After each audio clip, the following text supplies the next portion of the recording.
My son Nick is with me in the studio now, along with Karen Walton, a lawyer from Solicitors for the Elderly. Good evening to you both. Nick, we saw your reaction there at the end. You said that Margaret was more sorry for being caught rather than for what she did. Your reaction to the sentence she's been handed down?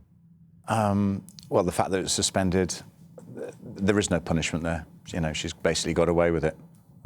Spent on my mum's money, abused my mum's trust, and there's no consequence of her actions. And this is a woman who was not only your mum's best friend, but someone you'd known since you were a boy.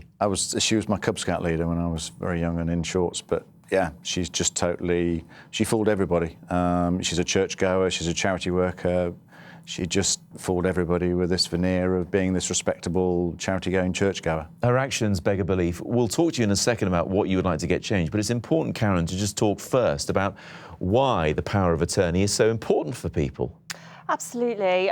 Basically, it's important to have a power of attorney because you choose the people you trust, generally a family member, maybe a family friend, that you believe is going to make best interest decisions about you and actually, you know, will stand up and fight your corner. So Barbara chose Margaret. She was, you know, a long friend. It seemed to be trustworthy. You can see why she thought that and went ahead and did it, but didn't do it with Nick as joint power of attorney. Was that doable? Why would that have happened?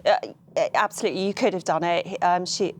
Your mum could have appointed joint and severally with Nick. You know, that's definitely possible. Which is a lesson for other people to learn if they're going through the same thing. The problem is, Nick, you challenged it. You didn't want Margaret to do it. You wanted to be made power of attorney on your own or as well. I was more than happy to be joint power of attorney. But you couldn't do that. Why not? She refused. And that's where the law is you think it's a problem?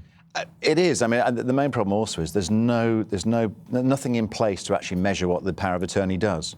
So from the moment she was given that power, the first anybody could actually check on what she'd done was upon my mum's death and the reading of the will. That's the first we knew about it. So you are lobbying to get this change. Your MP also happens to be the Attorney General. Are you getting a sympathetic ear from him?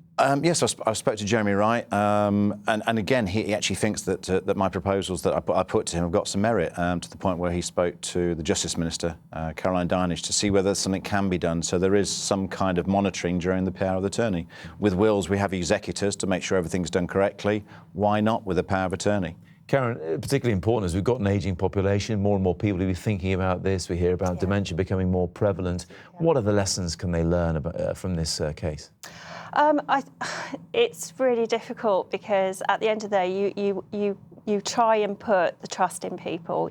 You're never going to stop somebody if they are hell-bent to you know, defraud somebody. Although that is a crime in itself. Hopefully they would be caught doing that. Yeah, it's just trying to put the processes, get proper legal advice, go to accredited solicitors, go through all the options that are open to you, maybe put restrictions on the documentation that either accounts have to be produced every year, maybe to an independent accountant or something like that, but really get proper legal advice. Be rigorous. Absolutely. Thank you both very much indeed.